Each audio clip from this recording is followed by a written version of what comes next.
Muy buenos días, queridos estudiantes. Muy buenas tardes. Ya casi convirtiéndose en noche los que nos están escuchando desde España. Como siempre, es un gran gusto verlos por aquí hoy en esta nueva clase, ya la última, muy triste, de este curso de Arqueología y Biblia que se nos ha ido rapidísimo. Profesor, como siempre, un placer tenerlo con nosotros. Muchas gracias, Maylin. Buenas tardes, buenos días. Bien, pues empezamos la última clase.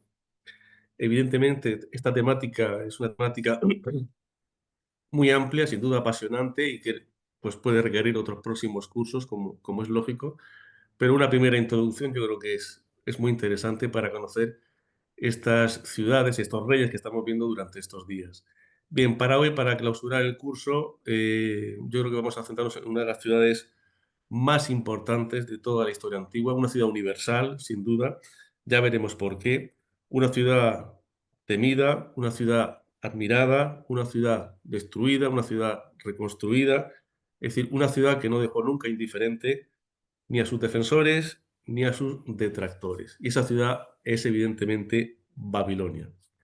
Bien, en los próximos minutos lo que voy a intentar es presentar Babilonia y a su principal rey, no el único ni mucho menos, el rey Nabucodonosor II, si nos situamos en la etapa final, como haremos, de la historia de la ciudad.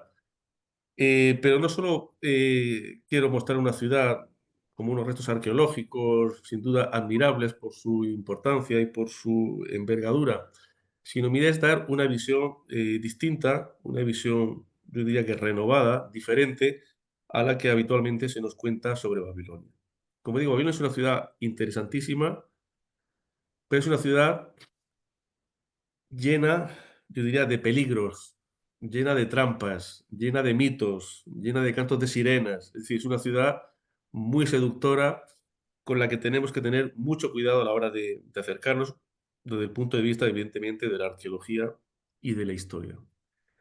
Bien, pues sin más dilación, vamos a empezar ya a ver a este rey, a ver esta ciudad y a ver su monumento, yo diría, más célebre por ser un edificio absolutamente universal, que trasciende fronteras. Y ese monumento, yo creo que todos hemos oído hablar de él, es la Torre de Babel. La Torre de Babel era, ya lo adelanto, el Zigurat, un monumento de las ciudades mesopotámicas, y el más célebre es sin duda el que estaba en Babel. Babel es Babilonia, como luego veremos.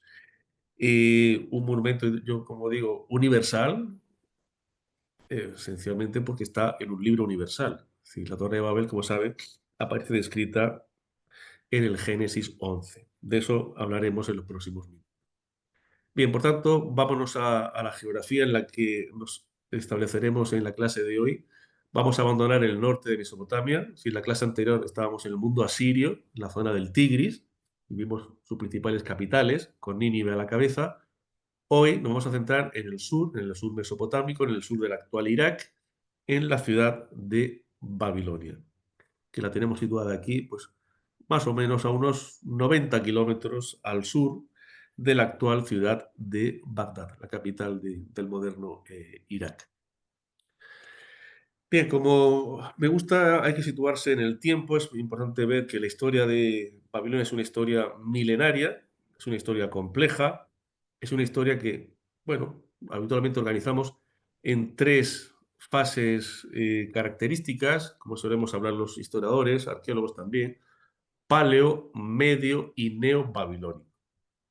Bien, esta es, como siempre, una clasificación en tres fases, ciertamente artificial, que nunca existió, pero evidentemente tiene cierta utilidad, pues, para organizar una historia muy larga. No exenta de problemas, como ahora voy a mostrar rápidamente. Si se fija en la diapositiva, el periodo paleobabilónico serían los comienzos, la primera mitad, si quieren, del segundo milenio antes de Cristo, con su primer rey, que se conoce como el rey Sumu-Abum, primer rey de esa llamada por nosotros mal primera dinastía. Pero, ¿cómo puede ser esto el inicio de la primera dinastía de Babilonia si tenemos textos más antiguos que hablan de la ciudad? Hay textos más antiguos que este rey, aproximadamente 200 o incluso algunos años más, ya aparece Babilonia. Es decir, aquí tenemos un problema ya histórico muy importante, luego volveré sobre él. Es decir, no conocemos cuáles son los orígenes exactamente de la ciudad. Aunque nosotros le llamamos primera dinastía, primer rey, a un tal Sumu Abu hacia 1894. Eso no es correcto, pero la tradición lo ha impuesto así. Nosotros nos vamos a centrar en el periodo neobabilónico, que es el que nos interesa hoy. Vamos a ver a su último gran rey, al rey Nabucodonosor II, un rey caldeo, un rey de ese sur babilónico, de ese sur mesopotámico, que gobernó durante pues 43 años, nada menos que los destinos de la ciudad, de la última gran capital, esto es importante, la última gran capital del mundo mesopotámico, hasta su destrucción en el año 539 antes de Cristo por los persas aqueménidas, por Ciro, y Babilonia, como veremos, seguirá existiendo, pero ya sin autonomía política, ya ha perdido su independencia, aunque sigue funcionando como un centro de vida religiosa y cultural. Si ven la diapositiva, yo he añadido una cuarta etapa, por llamarla de alguna manera, que sería esa etapa de decadencia, esa etapa en la que Babilonia sigue existiendo, pero ya no es una entidad autónoma desde el punto de vista político, sino que está dominada por otros reinos, el reino aqueménida de los persas, el reino macedónico, con Alejandro Magno nada menos que a la cabeza, o el reino helenístico, el reino de los seleucidas, es decir, que Babilonia tendrá un periodo tardío que llamamos, en el que todavía la cultura babilónica, las tablillas cuneiformes se siguen elaborando, es decir, Babilonia sigue viva, aunque ya, insisto, ya no es capital de ningún y no tiene ya esa autonomía de la que disfrutó durante muchos siglos.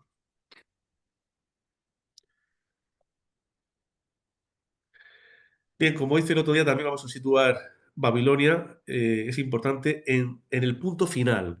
Babilonia sería el punto final, la apoteosis de toda una civilización. Y eso hay que entenderlo. Es importante este dato, porque Babilonia va a representar lo que yo llamo el concepto de la megaciudad, una ciudad desbordante, enorme en todo su sentido, no solo en el físico, no solo en sus grandes dimensiones en cuanto al espacio que ocupó, sino Babilonia es el final de una civilización que nace pues varios milenios atrás. Es la heredera de todo un mundo sin duda apasionante. Y nosotros, insisto, nos centraremos en el siglo, bueno, pues siglo VII, siglo VI, antes de Cristo, es decir, en esa etapa final y con ese rey hegemónico, ese rey tan importante que, insisto, no es el único ni mucho menos, pero es el más conocido, junto al otro gran rey del que algo diré, aunque sea rápidamente, como es Hammurabi de Babilonia, pero en la época paleobabilónica. Pero, bien, vamos a conocer, aunque sea brevemente, al personaje, uno de los protagonistas de la clase de hoy. Es el rey Nabucodonosor II. Aquí tienen pues, las fechas en las que situamos su reinado. Nada menos que 43 años. Es un reinado largo, lo que indica una época de prosperidad, de estabilidad, y eso se va a traducir, pues como veremos, en un proyecto político y urbanístico muy interesante. Realmente Nabucodonosor es el nombre que nos ha llegado a través de los textos griegos, pero su nombre en babilonio, su nombre en la lengua acadia, era el de Nabu Kudurri Usur. Nabu Kudurri Usur, Nabu es el nombre de un dios, o Nabu, podemos traducir, protege mi descendencia. Era muy normal que los nombres propios significaran algo, que hubieran, pues, demostraran un poco pues, cuál era el talante o cuál era el objetivo de su reinado. Protege mi descendencia. Es decir, ojo, es importante que mis herederos continúen mi obra. Y luego también es interesante, como estamos en la etapa final de Mesopotamia, él va a tener modelos a imitar. ¿Cuáles van a ser sus tres grandes modelos? Pues ya lo comentábamos el día anterior, Sargón de Akkad siempre lo es, porque es el fundador del primer imperio de la historia, hacia el 2350 aproximadamente. Luego tenemos a Hammurabi, el que va a convertir Babilonia en una de las primeras capitales importantes del segundo milenio. Hammurabi, su famoso código de leyes, ¿no?, hoy conservado en París.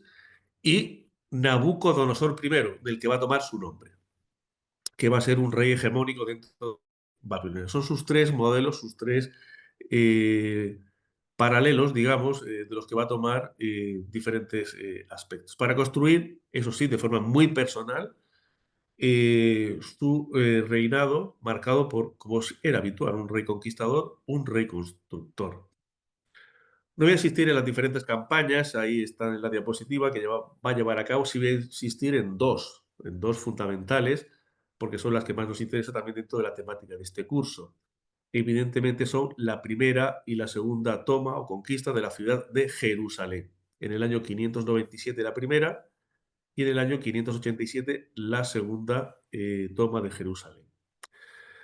Porque esto va a marcar la historia del pueblo de Israel, porque en ese momento se va a producir el famoso exilio, ese famoso traslado forzoso del pueblo de Judá en la ciudad de Babilonia, que va a tener una repercusión pues muy importante dentro de lo que será luego el texto bíblico. Bien, va a llevar a cabo más campañas en la región, ahora veremos un mapa, hasta llegar casi a las fronteras con Egipto, va a conquistar gran parte del próximo Oriente Antiguo. Su gran proyecto, convertir Babilonia en el centro del universo, en una ciudad inigualable, única, sin parangón, sin paralelo, excepcional. Y él mismo nos lo dice en un texto. Si os fijáis en este pequeño extracto de un texto cuneiforme, nos dice lo siguiente. Entre todos los lugares habitados, no conozco una ciudad tan famosa como Babilonia. Esa es la idea. Babilonia es única, irrepetible, y él va a hacer toda una serie de proyectos a partir de sus conquistas, a partir de una serie de obras en la ciudad para convertirla en eso, en un centro único, en lo que ellos decían centro del universo, una ciudad excepcional.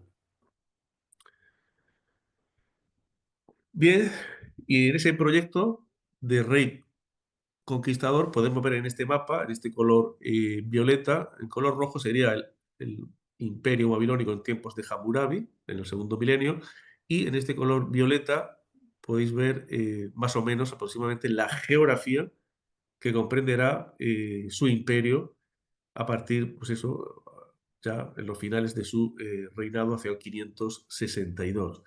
Toda Mesopotamia, evidentemente, todo el valle del Tigris y del Éufrates, y luego, como podemos ver, gran parte de Siria, Siria-Palestina, Jerusalén y ya llegando a la península del Sinaí, es decir, a las puertas de la ciudad, perdón, de lo que es el mundo faraónico. Bien, como digo, esas conquistas de Jerusalén, esas dos conquistas van a marcar la relación entre la Biblia y Babilonia, que evidentemente nos va a dar siempre una visión pues, negativa, una visión de la ciudad acorde a lo que significa evidentemente el exilio. Vamos a ver una serie de libros fundamentales, yo no los vamos a ver todos hoy, pero sobre todo se van a centrar evidentemente en el conflicto de intereses. Los libros históricos de Reyes y Crónicas nos hablarán de la toma de Jerusalén y de la deportación, al igual que los profetas Jeremías y Ezequiel. Y luego los otros profetas, como Isaías y Daniel, también van a anunciar la caída, ¿no? La caída de Babilonia ante Ciro el persa. Y por supuesto, si hay un texto fundamental vinculado a Babilonia, ese es el de la Torre de Babel, que lo tenemos recogido en el Génesis. Me voy a centrar en los libros históricos y en la cuestión de la deportación, la toma y la posterior deportación de la población del reino de Jerusalén, del reino de los habitantes del reino de Judá, capital Jerusalén, en este momento. Dos tomas, 597, 587. No voy a insistir mucho, lo tenemos recogido tanto en el texto bíblico como en textos babilónicos. En el fragmento de arriba sería el segundo libro de Reyes, que nos dice cómo se tomó Babilonia y se deportó a Joaquín, que era el rey en ese momento, y se les llevó a Babilonia en cautiverio. En el texto de abajo, que tiene un texto mesopotámico, un texto babilónico, se nos dice lo mismo, pero si os fijáis, se nos dice de una forma muy lacónica, muy telegráfica, muy resumida, ¿no? Se nos dice la fecha, que se tomó la ciudad, que se apresó al rey y que, bueno, se le imputó, digamos, a partir de ahí un tributo por haber sido, bueno, haber creado este conflicto. Muy interesante es que tenemos textos, no solo que indican la toma, sino textos como este que tienen aquí en la pantalla, en los que se nos habla de la presencia de esta población del reino de Judá en la ciudad de Babilonia. Este es un texto de contabilidad, es un texto administrativo, no es un texto histórico, pero es muy interesante porque este texto fechado en el año 592 se nos dice que el rey Joaquín está recibiendo pues, una serie de alimentos, una serie de raciones, de aceite, de dátiles, etcétera. Es decir, para su mantenimiento, es decir, que el exilio tampoco debe ser tan difícil, al menos para la élite política e intelectual del reino de Judá. Pero lo más interesante es que este texto nos da nuevamente una historicidad al relato de esa primera toma y de esa primera deportación, en este texto, insisto, administrativo, que es un registro de la entrega de bienes, de alimentos a la población que estaba en cautividad en Babilonia. Bien, sobre la segunda toma de Jerusalén, unos 10 años después, también nuevamente el segundo libro de Reyes nos describe pues, bueno, cómo se tomó la ciudad, cómo se destruyó sus murallas, cómo se destruyó el templo, etcétera, etcétera. Yo creo que eso es algo bastante conocido, por lo que no me voy a detener en exceso. Es interesante luego ver también cómo Jeremías y el Libro de Reyes habla de la deportación como una catástrofe, ¿no? Para el reino de Judá. La deportación, según Jeremías, estas cifras no hay que tomárselas en sentido estricto, unas 4.600 personas, mientras que en Reyes habla de 10.000 hombres, destacando la presencia de herreros y cerrajeros. Desconozco la razón. No es interesante la cuestión cuantitativa, las cifras, lo importante es el hecho en sí mismo, porque va a marcar no solo la historia de Babilonia, sino también la historia del antiguo Israel. Bien, visto este preámbulo, para que veamos las connotaciones bíblicas y en qué contexto la Biblia entra en contacto con Babilonia, yo me atrevo a calificar, como dije también al principio, que Babilonia es una ciudad única, excepcional. No hay ninguna que se le pueda comparar, por muchas razones. Y aquí he escogido pues, una serie de ellas. Puede haber escogido más. Pero yo creo que son importantes las siguientes, por diferentes razones. En primer lugar, estamos ante una ciudad que es Patrimonio Mundial de la UNESCO. Es una ciudad que ha sido reconocida como tal, aunque sorprende la fecha, es decir, hace muy poco, en el año 2019. ¿Por qué es importante también? Porque es única, porque ha sido universalizada, ha sido hecha una ciudad de todos por, perdón, una ciudad de todos por su presencia en la Biblia, su presencia en el Antiguo Testamento, en el Génesis, la famosa Torre de Babel. La ha hecho absolutamente universal. Pero también única por ser, nuevamente, vuelvo a repetir, el exilio, ¿no? Simbolizar el exilio del reino de Judá. Famosa también por ser la ciudad que, digamos, sorprendió a Alejandro Magno, le cautivó y fue allí donde murió Alejandro Magno, en el año 331. De hecho, su proyecto era convertir Babilonia en la capital de su enorme imperio que abarcaba prácticamente todo el oriente, hasta el Valle del Indo, desde Egipto hasta el Valle del Indo. Y eso que había pasado por Egipto. El Egipto faraónico no le sedujo tanto, le sedujo más Babilonia. Una ciudad enorme, una ciudad, insisto, que es el concepto de megaciudad, casi 400 hectáreas. No hay una ciudad tan grande en este contexto. Sede de una de las maravillas, aunque luego veremos que realmente son dos, sede de las maravillas del mundo antiguo, los famosos jardines colgantes. Eso hace de Babilonia, como dije al principio, una ciudad admirada y odiada, reconstruida y destruida. Pero también, como advertía, llena de trampas, llena de problemas, de dificultades. Es una ciudad de la confusión, como se os ha dicho habitualmente. Pues vamos a verlo en los próximos minutos. Sí quiero adelantar que Babilonia es una ciudad que yo considero que está secuestrada por el mito. Es decir, conocemos mejor el mito de la ciudad que realmente su historia. Lo que es la verdad histórica ha sido secuestrada, está oculta bajo el mito. Y además es un mito, como ahora veremos a continuación, un mito muy singular. Es un mito en construcción, es un mito que ha tenido diferentes etapas constructivas. Incluso es un mito que yo califico de inconcluso, se sigue construyendo hoy. Para ver Babilonia, yo creo que es necesario ver estos diferentes estratos, estos diferentes niveles de idealización, de transformación de una ciudad en un mito. Vamos a ver una fase que es antes de la arqueología, antes de que los arqueólogos intervinieran en la ciudad. Tenemos que los propios babilonios van a contribuir a su mitificación, obviamente el Antiguo Testamento. Los historiadores grecorromanos, veremos algunos ejemplos, los viajeros europeos y también los artistas, los pintores también de Occidente, de Europa, esencialmente. Y luego veremos una fase arqueológica en la que los alemanes, que van a ser quienes escapan Babilonia esencialmente, también contribuyan a su mitificación, al igual que una serie de proyectos y de reconstrucción y, evidentemente, también su presencia en el arte actual.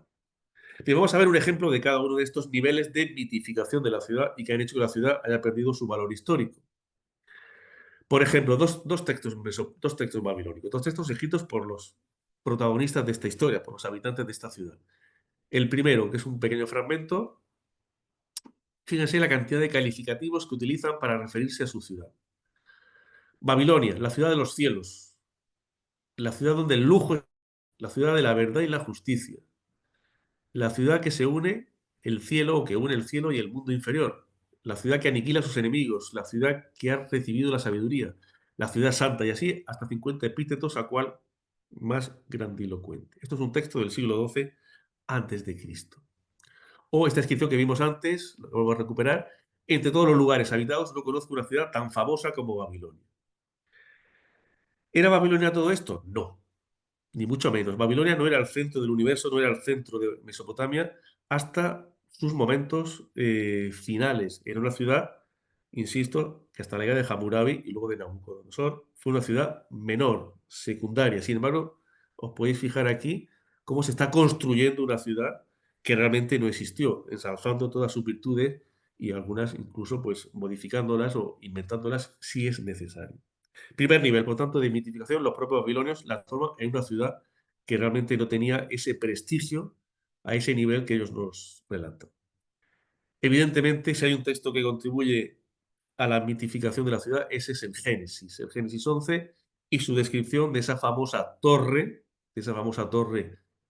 cuya cúspide llegaría hasta el cielo y que se le llamaba Babel, porque allí confundió Dios, Yahvé, él habla de toda la tierra. Bien, evidentemente la visión que da este fragmento del Génesis y otros fragmentos que hablan sobre Babilonia es siempre peyorativa, es siempre en el marco de ese momento que simboliza ese drama, que simboliza el exilio para el pueblo de Israel. Otra etapa de esta mitificación las representan autores de época grecorromana, del periodo clásico. Si hay uno de ellos, conocido, que además es el que se le define habitualmente como el padre de la historia, es Heródoto, el historiador griego Heródoto, que escribió en el siglo V antes de Cristo. Él nos da una magnífica descripción de la ciudad y nos da sus dimensiones, nos da cómo son los principales monumentos, cómo son sus edificios, el palacio, los templos, las murallas y nos da las medidas de la ciudad, nos dice cuál es su perímetro. Nos dice que el perímetro de la ciudad son unos 480 estadios. Estadios es la medida utilizada por los griegos en la antigüedad, unos 180 metros aproximadamente. Bien, aquí hago una tabla eh, de Heródoto. Fíjense, esos estadios, la muralla mediría 90 kilómetros, según Heródoto. ¿Se imaginan 90 kilómetros de perímetro? Y la altura de la muralla sería de más de 100 metros. Es evidente que estos datos no son reales. Estos datos son fruto de la mitificación. Él no verificó. Esto indica que posiblemente Heródoto no estuvo nunca en Babilonia. Y los autores posteriores, otros autores que he escogido aquí en esta tabla, también de época griega y romana, posteriores a Heródoto, nos dan unas medidas también colosales. Más de 60 kilómetros de perímetro y unas alturas que van desde los 88 hasta los 22 metros de altura. Son medidas realmente imaginadas, son medidas de un mundo que no existió. Esto no es Babilonia. Babilonia era grande, como veremos, pero esta es una Babilonia inventada, mitificada, de leyenda, legendaria. Bien, hoy sabemos por la arqueología que el perímetro de la muralla era aproximadamente de 8 kilómetros. 8 kilómetros, y no esos 90 o esos más de 60 que nos dicen los autores clásicos. Y su anchura estaría por los 17 metros, que no está nada mal. No está nada mal, pero evidentemente nada tiene que ver con lo que estos autores clásicos crean una nueva Babilonia que nunca existió en esos parámetros tan sumamente colosales y desproporcionados. Bien, otros autores que van a contribuir a la mitificación, hemos empezado por si recordamos, por los propios babilonios, los textos bíblicos, los autores clásicos, ahora los viajeros europeos, los occidentales, que desde la Edad Media y época moderna van a viajar a Oriente, pues intentando encontrar Babilonia, intentando encontrar sobre todo la Torre de Babel. Y todos van a intentar describir cómo pudo ser esos célebres monumentos de la ciudad de Babilonia, en particular su torre. Entre ellos, Benjamín de Tudela. Sería el primer viajero europeo del que tenemos constancia que estuvo en Babilonia y que nos dejó un relato de su paso por la ciudad. Benjamín de Tudela era un rabino hispano de esa ciudad española, en Navarra, Tudela, que viajó para visitar comunidades judías, pero él estaba interesado también en, bueno, en visitar monumentos relacionados con, evidentemente, el Antiguo Testamento. Entre ellos, la torre. La torre aquí nos da una descripción de la torre que edificaron los de la generación que vivió la separación de las razas, construida con ladrillos, y luego nos dice que cada 10 codos hay caminos, por ellos se sube y allí en espiral hasta arriba. Bien, no creo que no Benjamín Tudela viera esto. Posiblemente vio este lugar. Es posible que viera este lugar, que es otro figurat. Luego volveremos sobre él. Babilonia está aquí, como hemos dicho, al sur de Bagdad. Aquí está la capital iraquí. Aquí está Babilonia. Pues muy cerca de Babilonia está este monumento. Borsip, aquí lo tienen. En su aspecto más o menos actual, que da aspecto de una torre. Yo creo que todos lo vemos. Pues todos los viajeros europeos van a confundir Borsipa, este lugar, con la Torre de Babel, con las ruinas de Babilonia. Muy cerca, pues unos 15 kilómetros de Babilonia, pero esto no es Babilonia. El problema es que ya veremos que Babilonia, la torre, el figurat de esta ciudad, en los siglos medievales y modernos, posiblemente ya no existía prácticamente nada. Por tanto, es lógico que los viajeros que venían desde el sur del Golfo Pérsico hacia Bagdad pasaran por aquí y vieran estas ruinas como la Torre de Babel y no la de Babilonia, porque, insisto, nadie sabía exactamente dónde estaban y quedaba muy poco. Y a partir de estos relatos, de estos estratos, diferentes niveles de mitificación, evidentemente los artistas europeos, porque posiblemente la Torre de Babel, yo creo que debe ser el monumento arquitectónico más representado de la historia, ¿no? Monumento más imaginado por el hombre. Y una de las, digamos, imágenes icónicas es la de Peter Bruegel, del siglo XVI, que curiosamente pintó a su regreso de Roma. Lo pintó justo al regresar de la ciudad eterna. Ya nos podemos imaginar en qué se inspiró, visto el aspecto que tiene. Se inspiró, como es evidente, en el Coliseo romano. Y a partir de aquí va a marcar un icono de la Torre de Babel como una torre circular, como una torre con galerías superpuestas, y este es digamos, un prototipo que va a ser imitado en los siglos posteriores. Por tanto, diferentes niveles de mitificación en los que se ha ido construyendo una imagen irreal, idílica, bueno, bonita, atractiva, seductora, llamativa, legendaria, pero lejos de la realidad histórica.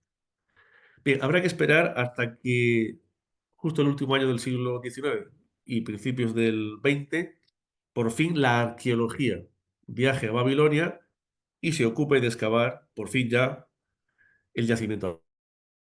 Si vimos el otro día que fueron los franceses y los ingleses los que descubrieron el mundo asirio, el mundo babilónico, que es en el sur, va a ser cosa de los arqueólogos alemanes.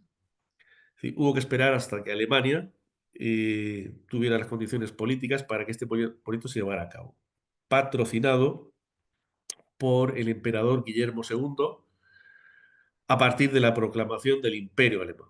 Este era un proyecto de Estado, es decir, los alemanes tenían claro que su objetivo era Babilonia y todo lo que ello conllevaba en el contexto, evidentemente, de los estudios bíblicos. Y un proyecto extraordinario. Fueron 18 años de excavaciones prácticamente ininterrumpidas. Pequeñas pausas, es decir, 18 años de excavaciones arqueológicas ininterrumpidas, porque era un gran proyecto, insisto, del Estado del Imperio Alemán. ¿Y quién va a ser el protagonista de este proyecto? Que es de quien dependemos hoy en día, del que depende nuestro conocimiento sobre la ciudad. El director del proyecto fue, ahí lo tiene, Robert Koldewey. Robert Koldewey A diferencia de lo que vimos el otro día, que eran esencialmente diplomáticos, ¿no? Los que excavaron las ciudades asirias, Robert Caldewey era un historiador, era arquitecto formado en el campo de la historia del arte, de la arquitectura, pero ojo, como era habitual entonces, dentro de lo que era el arte y la arquitectura del mundo clásico, ¿no? Clasicista. Si él conoce muy bien la arquitectura de piedra, la arquitectura griega, la arquitectura romana, pero la arquitectura mesopotámica, una arquitectura en tierra, le era totalmente desconocida. Esto es una dificultad que él va a tener que, evidentemente, superar, porque Babilonia es una ciudad, ya lo adelanto, construida, como era habitual, íntegramente en barro. Y en esta imagen es evidente, esta es una imagen de la época de estas excavaciones alemanas. Fíjense el caos. Esto es Babilonia, esto es la puerta de Istar, las diferentes etapas, fases que se superponen unas sobre otras.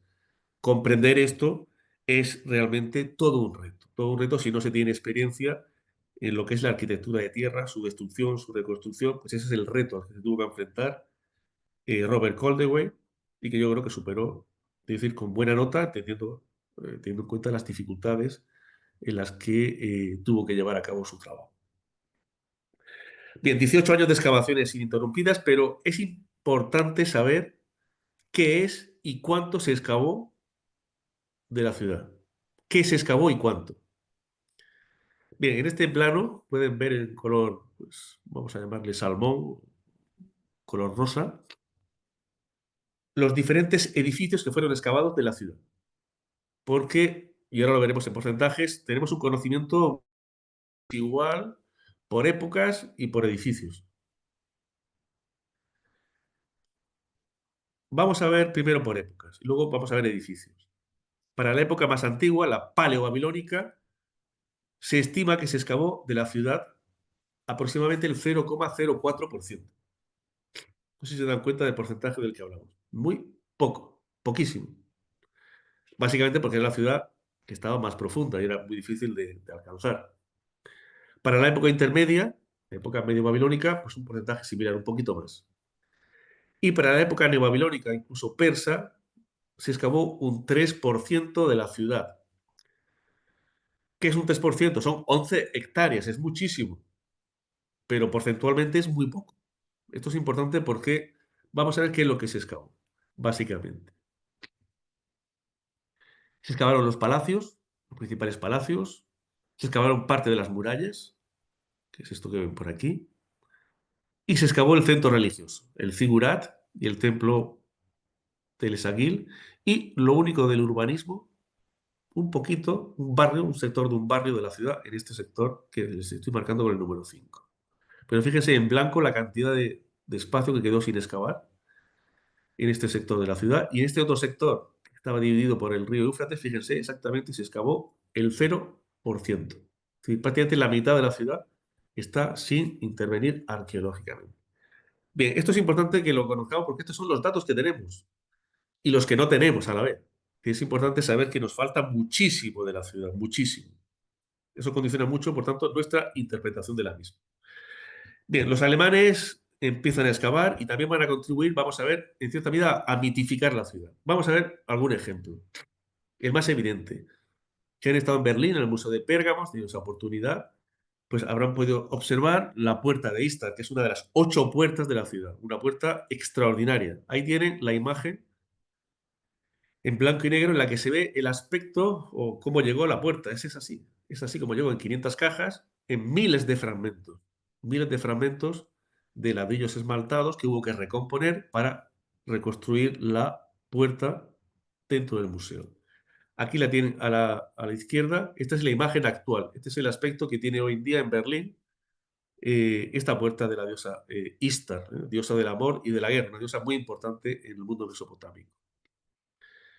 Como proyecto museográfico es interesante. Imagínense por primera vez reconstruir una puerta de una ciudad antigua, nada menos que Babilonia, dentro de un museo. Desde el punto de vista museográfico, la idea es extraordinaria, aunque pueda ser censurable por otras cuestiones. Pero ¿cuál fue el gran problema? Que se encontraron los restauradores, los conservadores a la hora de hacer este proyecto. Que la puerta, evidentemente, era mucho más grande que el espacio, que la sala donde se iba a reconstruir. Es decir, que la puerta es más pequeña que la puerta real. Hubo que reducir sensiblemente su altura. Con lo cual, ¿es esto la puerta de Istar? Evidentemente no. Es una reconstrucción hecha con materiales procedentes de la excavación. Y luego otra cuestión, de estos materiales que ven aquí, de este color azul tan llamativo, y estos animales fantásticos que la decoran, solo el 20% es original, solo el 20%. El otro 80% restante son ladrillos hechos por artesanos berlineses. Es decir, el 80% de la puerta es actual, moderno, del siglo XX. Por tanto, esto no es la puerta de Ista, es una reconstrucción adaptándose a diferentes circunstancias. Y en cualquier caso, si ven la imagen de arriba, esa sería la puerta de Ista. La puerta de Ista era una puerta que medía 50 metros de largo. Lo que se ve aquí es una reducción en cuanto a su escala y solo la fachada. La puerta tenía, como pueden ver, una longitud extraordinaria. Pero desde el punto de vista museográfico, una idea genial. Lo mismo que reconstruir una parte de la vía procesional, de la calle más importante de la ciudad, dentro de un museo. Vuelvo a repetir que como proyecto fue muy innovador. La reconstrucción, la arqueología reconstructiva que llamamos. A escala real, en la medida de lo posible. Porque hubo que adaptar el monumento al espacio del museo. De hecho, la vía procesional también es mucho más estrecha que el original. Fíjense lo que nos dice Walter Andray, que fue la persona que llevó a cabo este proyecto, discípulo del arqueólogo Robert Coldewey. Fíjense lo que dice aquí en sus memorias. El arte de los arquitectos del museo, estamos hablando de Berlín, había sido el culpable de que nuestra vía solo tuviera un ancho de 8 metros, en lugar de los 16. Sí, hubo que reducir a la mitad. Pero lo importante es la idea que nos comenta a continuación. Se trataba de transmitir a nuestros contemporáneos, por lo menos, una cierta idea de la grandeza y el brillo multicolor, la solidez y el ritmo de la tremenda obra arquitectónica de Nabucodonosor. Para eso solo había un medio, representar lo más posible y a tamaño natural. Porque la otra alternativa que se suele utilizar en esta época eran las maquetas. Las maquetas a escala, evidentemente, no dan la misma sensación que estos dos proyectos con sus luces y sus sombras. Pero esto ha contribuido a crear una idea falsa de que esa es la vía procesional y que esa es la puerta de Istar, cuando realmente no lo son en sentido estricto. Otro proyecto que ha contribuido a mitificar la ciudad y a alejarla de la historia es este gran proyecto de finales de los 70, principios de los 80, revivir Babilonia, un proyecto liderado por el dictador iraquí Saddam Hussein, cuyo proyecto era reconvertir Babilonia en una nueva ciudad. ¿Por qué razón? Porque ella fue utilizada, esta ciudad, como el símbolo del y porque él se consideraba un rey más de Babilonia. ¿Y qué hubiera hecho un rey de Babilonia en su situación? Pues reconstruirla. Pues eso fue lo que hizo, para nuestra desgracia y sobre todo para el yacimiento. Hizo una nueva Babilonia sobre las ruinas arqueológicas. Aquí pueden ver este muro reconstruido donde hay una inscripción en árabe y no en cuneiforme, como hubiera sido en la época antigua. Fíjense lo que dice: yo, Saddam Hussein, he reconstruido Babilonia. He vuelto a levantar los muros del palacio de Nabucodonosor para devolver al pueblo iraquí el orgullo de su gloria pasada. Es decir, Babilonia se convierte en un símbolo del nacionalismo iraquí y Saddam Hussein la convierte en un emblema de su proyecto nacional. Pero el desastre aquí lo vemos. Es una reconstrucción casi, yo diría, cinematográfica. Si vamos por delante de la vía procesional, vemos que está reconstruida, pero miramos por detrás y está apenas terminada. Es decir, no es un proyecto en el que haya un estudio arquitectónico, donde haya una reflexión sobre cómo pudo ser el monumento, sino simplemente una escenografía. Yo casi digo hollywoodiense. Esto no es, es como un escenario, no es real. Y sobre todo oculta las ruinas arqueológicas para desgracia de los arqueólogos. O esta otra imagen del palacio de Nabucodonosor II, del palacio principal de Babilonia, reconstruido. Todo lo que viene ahí es reconstrucción. Es una proyección hacia arriba de los muros, todos llenos de almenas, sin cubiertas. Esto es una aberración absoluta. Esto no responde a ninguna realidad antigua. Es pura especulación, pero un drama patrimonial, una destrucción, una ocultación del monumento antiguo entre ladrillos del siglo XX.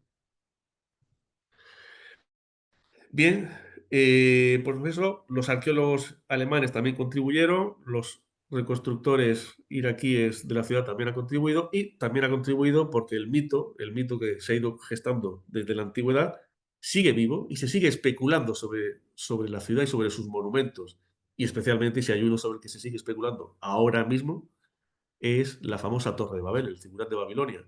Aquí les pongo un ejemplo de una Torre de Babel hecha por un artista gallego de aquí de Galicia, norte de España. Es una torre inspirada, como vemos, en Peter Bruegel, pero en una geografía, en un paisaje típicamente gallego del noroeste de la península ibérica. Es decir, el mito se lleva también a unas geografías más próximas, más cercanas. O, por ejemplo, la de este artista iraquí llamado Janus, que nació muy cerca de Babilonia, que, fíjense, en este momento, el año pasado, sigue pintando, lleva ya una serie de más de 50 torres de Babel en las que especula sobre cómo pudo ser esta torre. Es decir, que el mito, por tanto, sigue vivo en pleno siglo XXI. Es decir, todos esos niveles han hecho que, insisto, Babilonia haya sido una ciudad arrebatada a la historia e intervenida por el mito.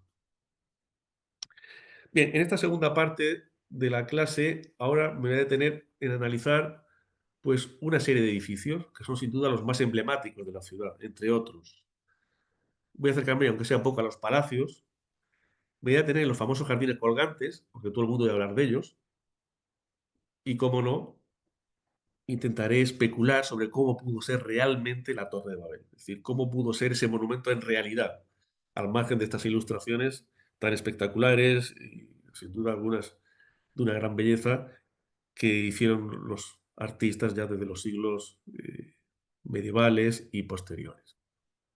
Bien, pero antes de entrar a ver esos monumentos, como comentaba al principio, Babilonia, ¿cuándo? Es decir, ¿cuándo nace Babilonia? Pues, como dije antes, no sabemos exactamente cuándo fue fundada la ciudad. Es algo extraordinario, no lo sabemos con seguridad. Más o menos podemos poner su final. Su final lo podemos establecer como ciudad con importancia política y con funcionamiento, digamos, completo en su integridad.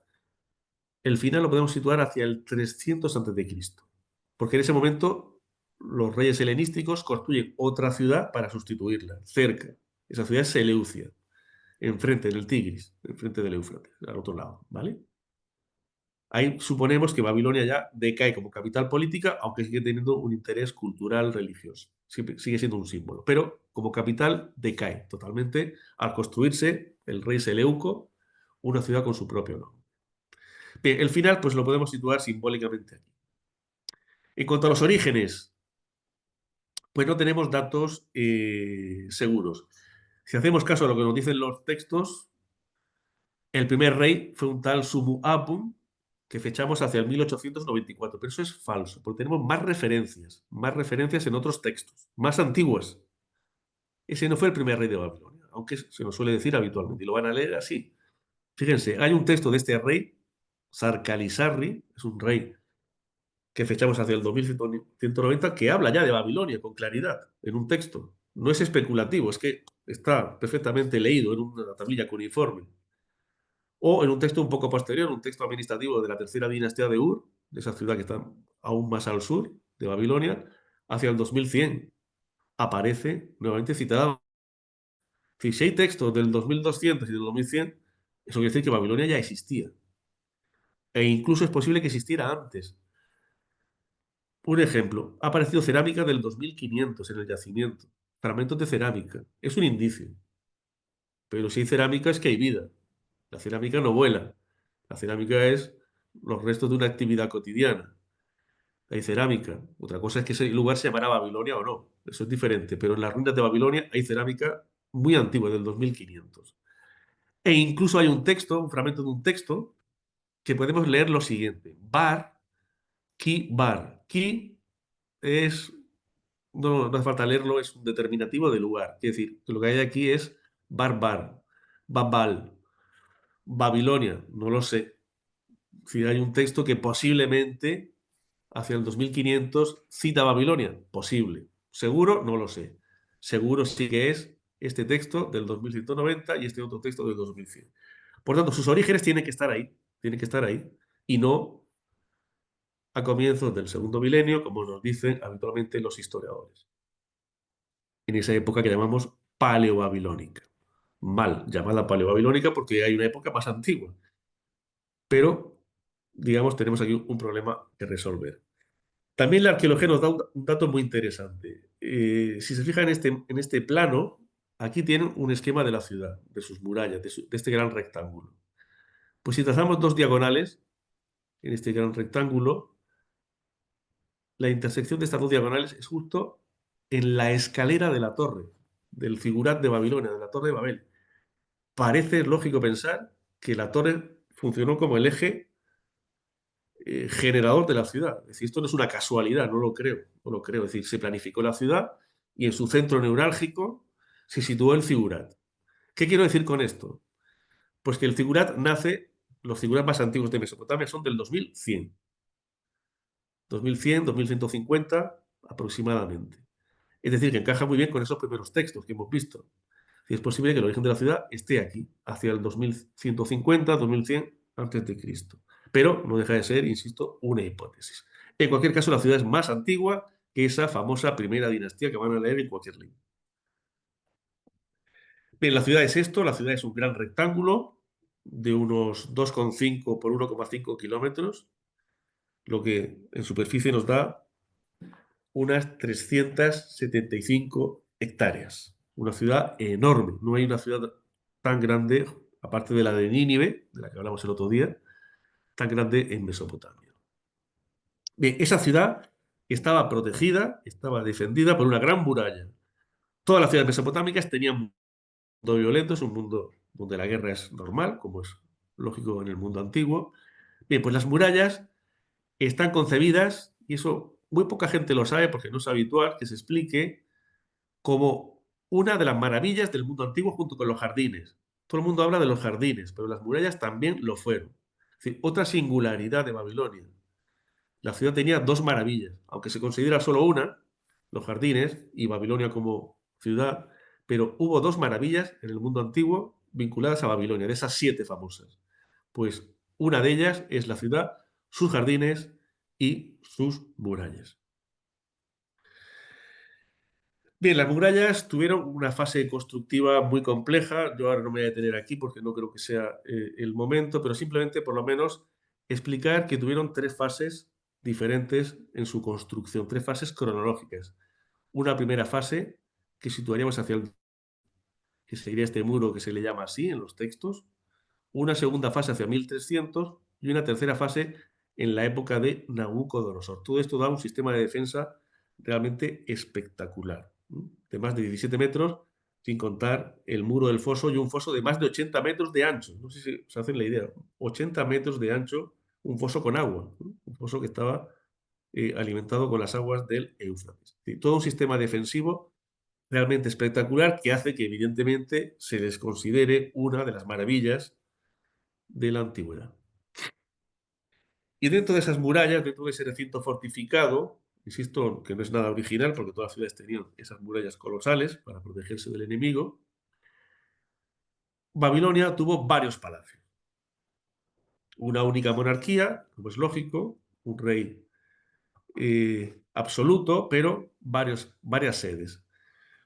Dentro de la ciudad, lo que es la ciudad en sentido estricto, hubo 2 palacios, el llamado Palacio Sur, están aquí en el mapa, en el plano de la ciudad, el Palacio Sur, que sería el más importante, el Palacio Meridional, y luego el Palacio Norte o Septentrional. Son estos 2 edificios que ven aquí en forma esquemática. Luego un tercer palacio, como ven, fuera de la ciudad, en sentido estricto, que es el llamado Palacio de Verano, que está a unos 2 kilómetros más al norte. Palacio de Verano es el nombre que le damos nosotros, ¿eh? Evidentemente no es el nombre que le dieron sus constructores. Bien, el Palacio Meridional, Palacio Sur, no se llamó así tampoco, eso es un nombre moderno, se llamó exactamente así, según el rey Nabucodonosor. Él lo llamó casa, que era admiración del pueblo, debe ser un lugar espectacular por su belleza. Lo llamó así, literalmente. Los edificios tenían nombres propios, evidentemente mandaban un mensaje al pueblo. Casa, admiración del pueblo. Y en este texto cuneiforme babilónico nos dice el propio rey siguiente: mi corazón no deseaba que mi residencia real pudiera estar en otra ciudad. Normalmente la importancia de Babilonia como centro de su proyecto. En ningún otro sitio construí un palacio como sede de mi gobierno. En la misma Babilonia no había ningún otro lugar digno de mi realizo. Debía ser un edificio, insisto, espectacular. Sede, donde estaba el Salón del Trono, sede de la monarquía. Que es este plano que podrán ver en muchos libros de arte, este plano de forma trapezoidal, aproximadamente, que está formado, como pueden ver, por diferentes espacios, patios, grandes patios, y luego toda una arquitectura. Son 5 patios centrales y luego son como unidades que se justaponen y dan esta forma final. Bien, ¿cuál es el gran problema que tenemos los arqueólogos para entender este edificio? Estas dos últimas unidades, que están aquí en otro color, son de época persa, no son de época babilónica. Es decir, este plano que les estoy mostrando ahora mismo no existió jamás. Es el resultado de las modificaciones que hicieron los reyes persas, Ciro y Darío. Es decir, que cuando vean esto y les digan que este es el palacio de Nabucodonosor II, falso. Es el palacio fruto de la evolución de obras posteriores. Lo que pasa es que el plano recoge todo eso en un mismo nivel, pero no es así. Son épocas distintas. Es decir, este edificio como tal no existió nunca. Y les pongo un ejemplo, para que vean el detalle que no estamos aquí especulando simplemente. Aquí abajo está, este es el último sector del palacio llamado de Nabucodonosor o Palacio Sur. Este es el palacio, el de arriba, el palacio persa aqueménida de Susa. Susa es una capital persa. Fíjese el color rojo. Es la unidad característica arquitectónica de cualquier palacio aqueménida. Un gran patio, un vestíbulo, una antecámara y la sala del rey. Pues este espacio que lo ven aquí perfectamente definido en un palacio persa aqueménida en Susa, en Irán, si lo superponemos a la arquitectura del palacio de Babilonia, fíjense, esto que ven aquí, lo ponemos aquí, es prácticamente igual. Está en color azul debajo, lo que sería la planta del palacio persa. Es decir, esta unidad que ven aquí es claramente persa. Esto no es el palacio babilónico, esto no tiene nada que ver. Por tanto, cualquier reconstrucción que se haga a partir de aquí es absolutamente falsa. Porque es un palacio que contiene reconstrucciones, modificaciones de varios siglos.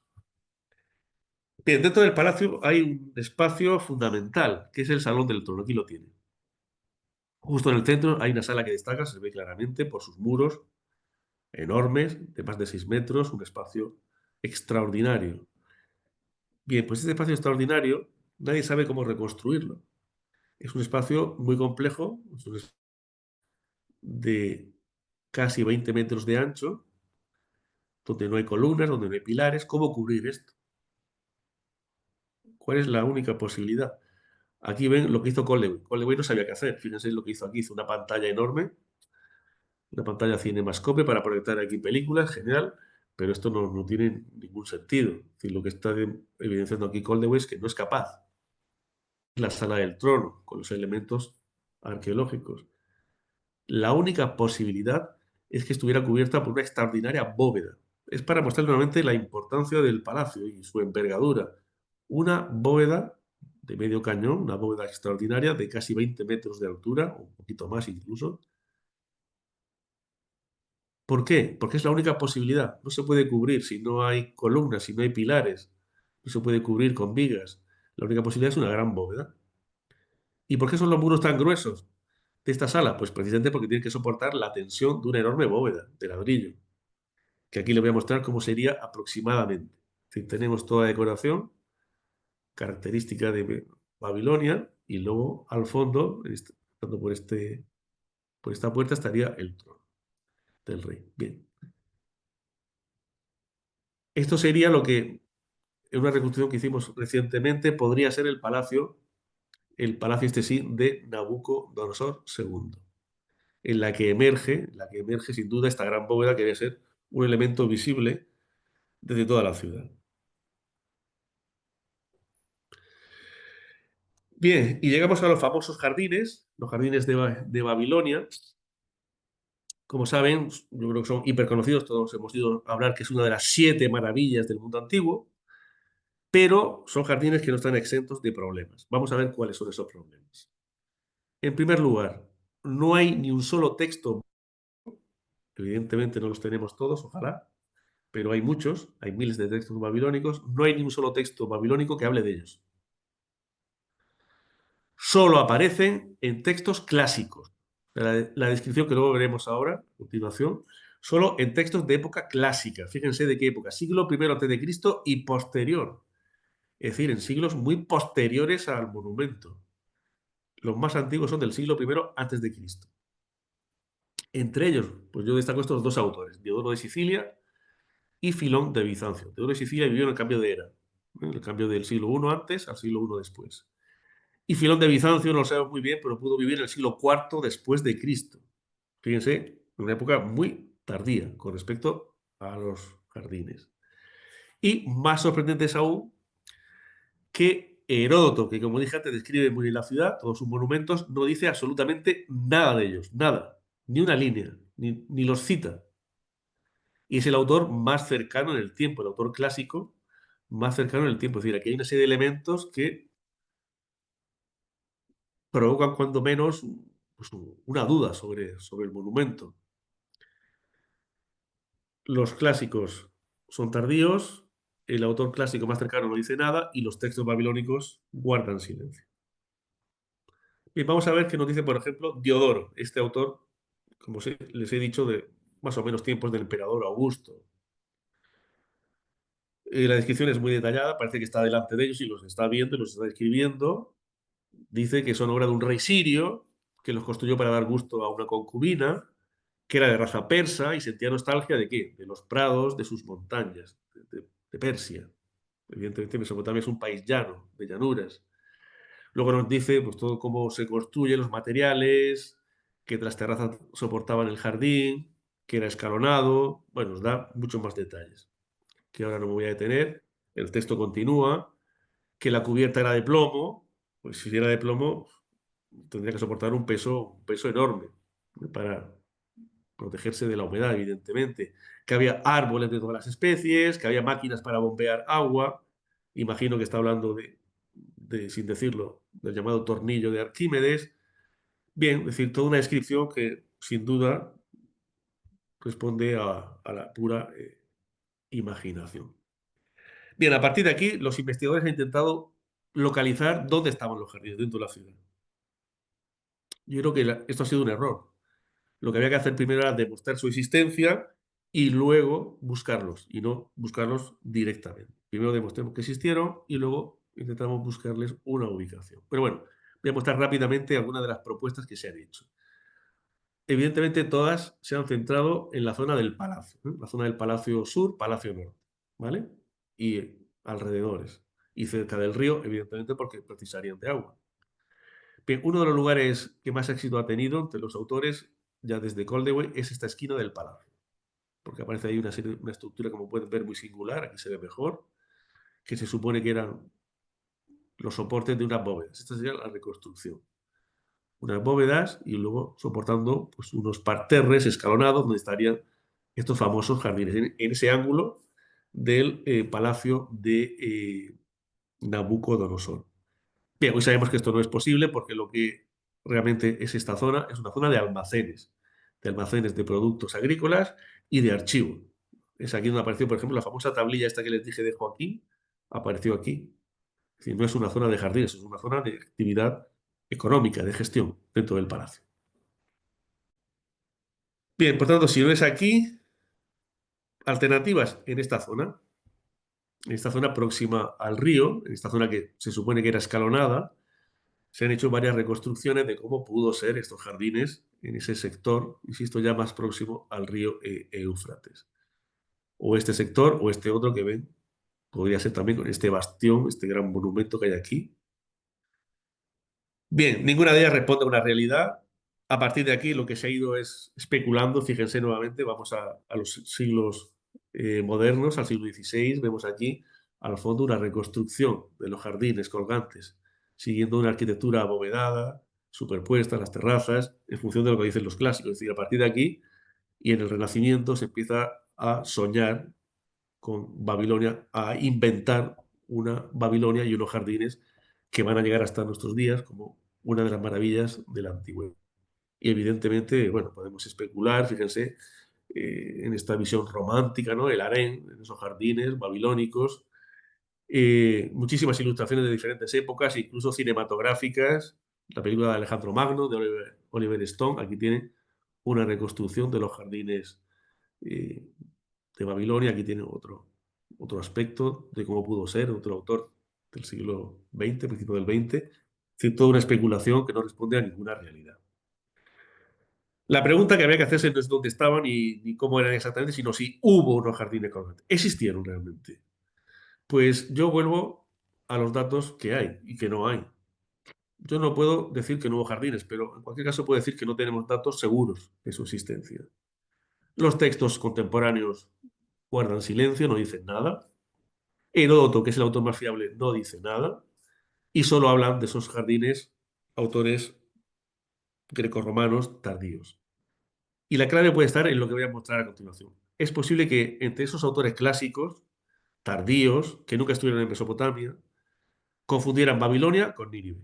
Vamos a ver por qué. Fíjense la descripción que da Diodoro de Sicilia sobre Babilonia. Una descripción, un fragmento que he extraído de cómo cree él que era Babilonia. Nos dice que se representaban complejas cacerías, que había reyes lanzando desde su caballo venablos contra una pantera y junto a ella su marido, golpeando de cerca a un león con su lanza. Lo que está describiendo es esto. Está describiendo escenas de guerra, escenas de caza, perdón, características de las ciudades asirias, de las que vimos el otro día, Nínive en particular. En Babilonia no hay ni una sola escena de caza, ni una. No era el estilo de los babilonios. Sí que aparecen leones, pero leones desfilando pacíficamente. Sin embargo, en la imagen de la izquierda vemos claramente donde a lo que dice, Diodoro está describiendo Nínive, no Babilonia. Pero es que es aún mejor. Diodoro dice que Nínive está en el Éufrates. Ya lo vimos el día pasado que Nínive, ¿dónde está? En el Tigris. Babilonia es la que está en el Éufrates. Es decir, hay una confusión entre los ríos, entre las dos ciudades, evidente. ¿Por qué digo esto? Porque en los textos asirios sí que hay jardines colgantes, jardines elevados, jardines importantísimos, y no en Babilonia. Por ejemplo, este texto del rey Sennacherib, que es un rey que sucede a Sargón, recuerdan Sargón, que lo vimos el otro día. Bien, pues en este texto cuneiforme, en este prisma, se dice que los jardines de Nínive son una maravilla para todos los pueblos, una maravilla para todos los pueblos. Que ya se está diciendo que los jardines de Nínive son una maravilla, algo extraordinario, algo que va a dejar huella en el mundo antiguo. Y no solo eso, no solo lo dice un texto, sino que tenemos también relieves de los palacios asirios donde se pueden ver estos jardines. Aquí pueden ver un trocito de un jardín de Sennacherib, de este rey, de este texto. Lamentablemente, el relieve se ha perdido. Tenemos el dibujo. El relieve desapareció desde su excavación en el siglo XIX por los ingleses. Pero tenemos de sus descendientes, tenemos este que sí que es extraordinario, de Nínive, del palacio de Asurbanipal. Recuerdan el rey que creó la famosa biblioteca. Tenemos este relieve. Está coloreado, esto es una reconstrucción actual, porque sabemos que estos relieves están policromados. Fíjense, vemos aquí un acueducto que alimenta una serie de canales de agua y una montaña, un lugar elevado, lleno de árboles de diferente tipo, de diferente tipología. Y sobre los jardines, un pequeño templo donde está el rey. Es decir, en Nínive hubo jardines de esta tipología, tipo colgantes, tipo elevados, como se les quiera denominar. En Babilonia no tenemos datos de que hubiera este tipo de jardines.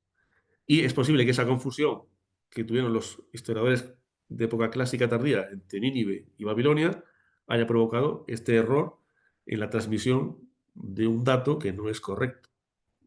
Nínive está en el Tigris y no en el Éufrates, y evidentemente los autores de época romana no visitaron esta geografía. Esta geografía ya, cuando ellos escriben, está desaparecida. Bien, conclusión a la que debemos llegar, que en Nínive hubo jardines colgantes, tenemos datos textuales y iconográficos, como hemos visto, y en Babilonia no hay datos seguros, no hay datos seguros, por lo que ya podemos decir que esto es un mito creado por los clásicos. silencio de los textos babilónicos y silencio de Heródoto. Esto no quiere decir que no hubiera jardines en Babilonia, claro que hubo. El jardín es un elemento muy importante de cualquier ciudad mesopotámica. Un buen ejemplo es el jardín de este rey, del rey Marduk Aplidin, que no es un rey muy conocido, es un rey más antiguo que Nabucodonosor, pero tenemos este texto, ahí tiene las dos caras del texto, y fíjense qué jardín tan espectacular. Más que jardín yo llamaría un huerto con valor culinario, con valor medicinal.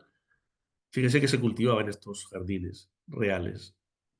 Cebollas, ajos, puerros, hierbas aromáticas de diferentes tipos y algunas especies que no hemos sido capaces de identificar, hasta 67 distintas. Esto es un jardín babilónico y no lo que nos describe, evidentemente, Diodoro, que es pura fantasía. Bien, y ya entro en la recta final, a ver si en 10 minutos puedo terminar, eh, con el texto clave, con el texto fundamental que nos lleva al edificio más universal de la ciudad, a la famosa Torre de Babel. El texto es el texto del Génesis 11, en la que se nos dice, entre otras cosas, que se está edificando una ciudad y en esa ciudad hay una torre cuya cúspide va a llegar al cielo y que es un desafío, ¿eh? Un desafío a Yahvé, y que este lugar se le llamó Babel porque allí confundió, y literalmente en hebreo sería Balal, Yahvé el habla de toda la tierra. Bien, es una falsa etimología. Es decir, el autor del Génesis lo hace intencionadamente y provocó la confusión en la que seguimos viviendo hoy en día. Babel no deriva de Balal, que sí que significa confusión. Babel viene de Babilum, viene del acadio, Babilum, que significa puerta divina, puerta de los dioses. Es decir, Babel es Bab, es puerta, él es Dios, en hebreo.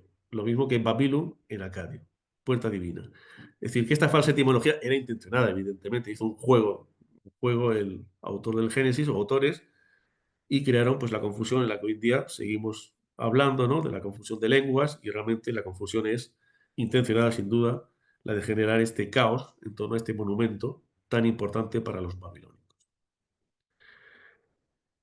Bien, esa es la imagen en la que, digamos, se ha centrado este mito sobre la Torre de Babel, que ya adelanto, que es el figurat de Babilonia, ya lo llevo diciendo en los minutos anteriores, un monumento que desde la misma antigüedad el hombre ha intentado representar. Pongo un ejemplo, el ejemplo que considero más antiguo a día de hoy. Un mosaico de una sinagoga en la zona de Galilea, el mar de Galilea, norte de Israel. En esta sinagoga del siglo V, VI, ya de nuestra era, aparece, aunque sea parcialmente un poco roto, la Torre de Babel en construcción, aquí la ve, de forma cuadrada, interesante, y sobre tres escalones, una plataforma escalonada, pueden ver perfectamente. Y luego aquí representado el mito bíblico, claro, la confusión de lenguas. Aquí vemos las razas, diferentes colores de la piel, que no se entiende, el de la sierra le da al otro, el del martillo le da al otro, es decir, el caos, la confusión. Aquí está el mito bíblico perfectamente representado. Y una torre adaptada. Estamos en el siglo, insisto, sexto. A partir de aquí podemos estar horas y horas mostrando ilustraciones de diferentes épocas, de diferentes contextos culturales, y hasta que llegamos pues al icono, como dije antes, al prototipo de torre de planta circular, que como veremos no tiene ningún valor histórico porque el figurat nunca fue de esta forma. Han sido, insisto, miles y miles de representaciones. Vamos a ver realmente, aquí por ejemplo pueden ver Gustave Doré, un grabador francés del siglo XIX. Fíjense, una torre colosal, una torre que responde al mito, una torre cuya cúspide se pierde en el cielo, construida con enormes bloques de piedra, tirados por esclavos, es decir, bueno, todo lo que simboliza ese exilio para el pueblo de Israel inspira a estos autores. Esto es para una ilustración de una Biblia, precisamente. Bien, pero vamos a la realidad arqueológica. Vamos a ir ya al plano arqueológico, que es lo que me interesa que veamos, aunque sea de forma resumida. Bien, Torre de Babel, lo conocemos así por la Biblia, por el Antiguo Testamento, pero su nombre real, el nombre que le dieron sus constructores y los habitantes de Babilonia fue el siguiente, aquí lo tienen escrito, Etemenanki, Etemenanki. Es decir, eso era muy frecuente. Los babilonios, los mesopotámicos en general, daban nombres propios a sus edificios, y entre ellos está esta torre escalonada, esa casa fundamento de cielo y tierra. Ya el nombre es muy significativo. Casa, temen, fundamento, an, cielo, ki, tierra. En sumerio, la lengua más antigua usada en Mesopotamia. Casa que es fundamento de cielo y tierra. Eso es un figurat. Un figurat es un templo que conecta lo celestial con lo terrenal. Es una gran escalera para llegar al cielo. Bien, Etemerán, que ese es el nombre, insisto, babilónico, o en época babilónica. Torre de Babel en el texto bíblico. Bien, ¿cuál es el reto para los arqueólogos? Saber cuál era su altura, es decir, qué altura llegó a alcanzar este monumento, cuáles eran sus accesos, es decir, cómo se circulaba sobre él, y cómo era el templo de la cima, porque realmente lo que había era un pequeño templete. Es una gran plataforma, una gran montaña artificial de tierra, y sobre esa plataforma un pequeño templo, ¿de acuerdo? Pues sobre la altura, los accesos y el templo alto se sabe más bien poco, porque vamos a ver qué es lo que queda de la Torre de Babel, del Etemenán, que ahí lo tiene. Este es el aspecto decepcionante de conservación de este monumento tan célebre. Por eso era imposible que ningún viajero se pudiera detener aquí y decir que estos eran los restos del Zigurat de Babilonia. Esta es una imagen además de hace apenas 2 meses, de este febrero.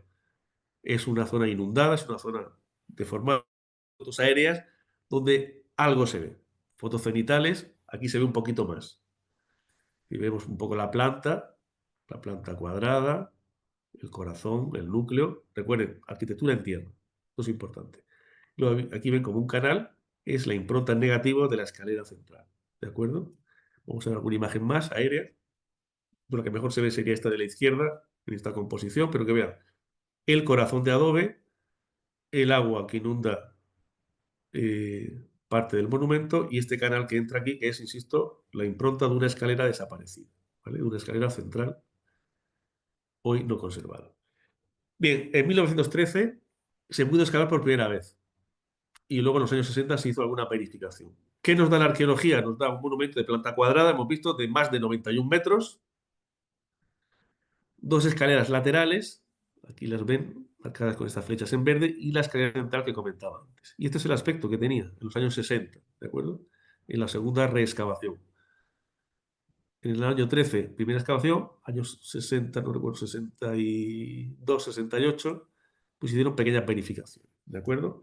Una planta cuadrada de algo más de 91 metros de lado y luego una escalera lateral, dos laterales y una central. Bien, la única posibilidad que tenemos para reconstruir el figurat es una tablilla cuneiforme, que es la que tienen ahí. Esa tablilla que es del año, fíjense, 229 a.C., de ese periodo que llamamos tardobabilónico. No es un texto contemporáneo realmente. Es un texto escrito con el sistema contemporáneo, cuneiforme, pero es un texto posiblemente una copia tardía. Y ese texto, que es un texto matemático, un texto que se usó para enseñar matemáticas a los escribas, describe el figurat de Babilonia siguiendo el sistema métrico de la época. El sistema métrico en este caso era un nindanu igual a 6 metros. Un nindanu, 6 metros, 10 nindanu, 60 metros.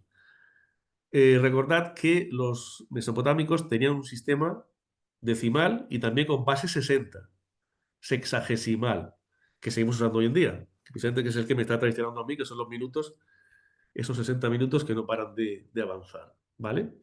Bien, pues en este texto se nos da, como pueden ver en la tabla de abajo, la traducción, las medidas de las 6 terrazas y el templo alto, que daría lugar a este esquema. ¿Cuál es el resultado que nos da la suma de estas medidas? Pues nos da un edificio de 90 metros de base, cuadrado, y 90 metros de altura. Es decir, misma base, misma altura. 90 metros. Y a partir de aquí se han hecho pues algunas de estas reconstrucciones que pueden ver a nivel de maquetas, ¿no? Desde Koldewey, siempre, generalmente arquitectos alemanes, también algún inglés, se han hecho diferentes reconstrucciones siguiendo las medidas que dan esa tablilla, sin hacer ninguna crítica al texto. Un texto que es un texto complejo. Un texto que, en mi opinión, nos lleva a un imposible arquitectónico. Voy a intentar demostrar en los próximos minutos que un monumento de tierra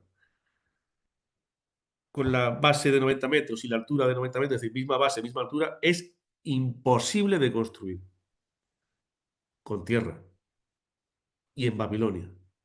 Vamos a verlo rápidamente. Bien, hubo en Mesopotamia otra cosa comparable. Hubo en Mesopotamia otros figuras que hubo. Otros, claro, otras ciudades tenían. Pues mirando, fíjense, tampoco hubo muchos, hubo poco más de una docena. El de Porsiva que vimos antes, el de Durkurigalzu, son los más parecidos, 90 por 90 la base, ¿vale? Y la altura conservada sería esta. Estos sí que se conservan bastante altos. Son estos. Aquí está Babilonia, Durkurigalzu está un poco al norte, Porsiva está un poco al sur, ¿vale? Son dos monumentos que quiero utilizar ahora para comparar porque son los que mejor se conservan, ¿vale? En cuanto a sus dimensiones, muy próximos a Babilonia y la altura es la más elevada. Esta diapositiva se ve muy bien. El de la izquierda, Durkurigalzu, Akarkuf, nombre árabe, Durkurigalzu, nombre en acadio, nombre antiguo. Fíjense, tiene una base de 80 metros y una altura conservada de 46. Esto que ven es el corazón del figurar, deformado por la erosión. Tierra, solo tierra, adobe. Y el de Borsipa, pues 90 metros de base y una altura pues un poquito mayor, unos 48 metros. Y parece que lo que nos falta realmente es el templo de la cima, que obviamente no se ha conservado. Bien, demostración técnica. Un zigurat es un monumento, es una montaña artificial donde se acumulan materiales de tierra, de adobe, y donde la terraza inferior, su centro neurálgico, que sería este punto, tiene que soportar la tensión de esa terraza y de las terrazas superiores. Es decir, las terrazas superiores van enviando una fuerza, una tensión que se transmite de una a otra y finalmente llega a la terraza inferior, a su centro geométrico, y luego eso se transmite al suelo. Bien, pues esto en una torre de 90 metros nos da una tensión, no lo tengo aquí escrito, una tensión de casi 7 kilos por centímetro cuadrado, 7 kilos. Es muy interesante ver que el suelo de Babilonia solo puede soportar 4 kilos. O sea, hay una diferencia de 3 kilos. Esto parece poco, pero es muchísimo. Es decir, que el suelo de Babilonia nunca pudo soportar una torre de 90 metros porque esa tensión no hubiera sido posible. El monumento se hubiera colapsado incluso antes de ser levantado en su totalidad. Insisto, recuerden este esquema. La tensión se va transmitiendo, el peso, la tensión, hasta el suelo, hasta la terraza inferior, y el suelo de Babilonia solo puede soportar 4 kilos por centímetro cuadrado. Y una tensión para una torre de 90 metros es un monumento que desafía, fíjense, leyes universales. No es que sea una especulación, leyes universales, ¿cuál es? La resistencia de materiales y del suelo. Es decir, que si yo cojo un lápiz y empiezo a ejercer una tensión sobre este lápiz, llegará un momento que se partirá, ¿no? ¿Eso qué quiere decir? Que he superado la tensión que puede soportar. Pues esto sería lo mismo, no hay diferencia alguna. Otra demostración de que la torre no pudo tener 90 metros. Hicimos la siguiente reconstrucción, fíjense. Cogimos la escalera central, las escaleras laterales y reconstruimos porque las teníamos en su inicio. Aquí la tienen la imagen, peldaño a peldaño. Vamos a hacer cada peldaño para ver hasta dónde podemos llegar. ¿Cuál fue nuestra sorpresa? Que no podíamos llegar hasta la cima. La primera terraza, según el texto que vimos anteriormente, tendría 33 metros. Si reconstruimos la escalera, nos quedarían más de 8 metros por delante. Si no podemos reconstruir la escalera hasta la cima de la terraza, es imposible. Esto está diciendo claramente que la torre no tuvo 33 metros, su primer piso. Es toda la torre era menor, era mucho menor. Un estudio comparativo con pirámides egipcias de adobe, no de piedra, de adobe. Pirámides egipcias del mundo antiguo, faraónico. Vemos lo siguiente. Son diferentes pirámides de la dinastía 13. Bien, tiene una foto y luego un esquema. Fíjense, todas las pirámides, he puesto aquí 4, pero podría poner muchas más, todas tienen una base muy grande y una altura menor. 100 metros, 48 metros. 100 metros, 78 metros. 100 metros, 75. 105, 58. Es decir, todas las pirámides tienen una altura, perdón, una base mucho más importante que la altura. ¿Por qué? Porque no es posible soportar misma altura, misma base.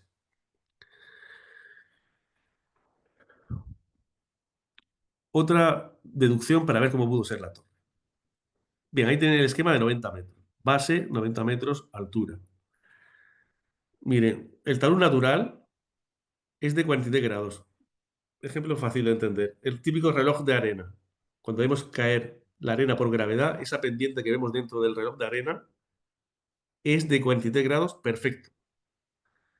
Si esa pirámide tiene más grado que nos alejamos de los 43, estamos provocando una tensión.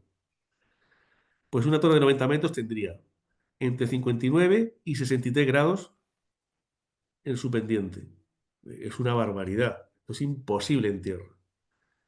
Sí, se está desviando muchísimo del talud natural. Por tanto, esto es otro dato que hay que reflexionar. Bien, conclusión a la que llegamos nosotros.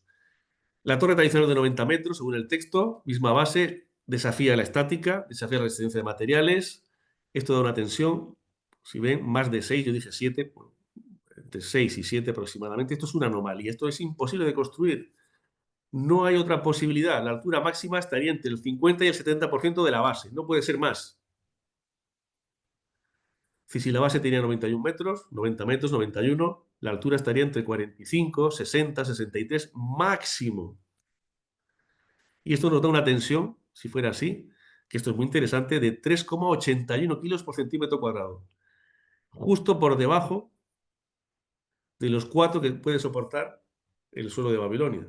Muy interesante. Es decir, todo esto te da unos pequeños datos hacia una deducción que es la siguiente.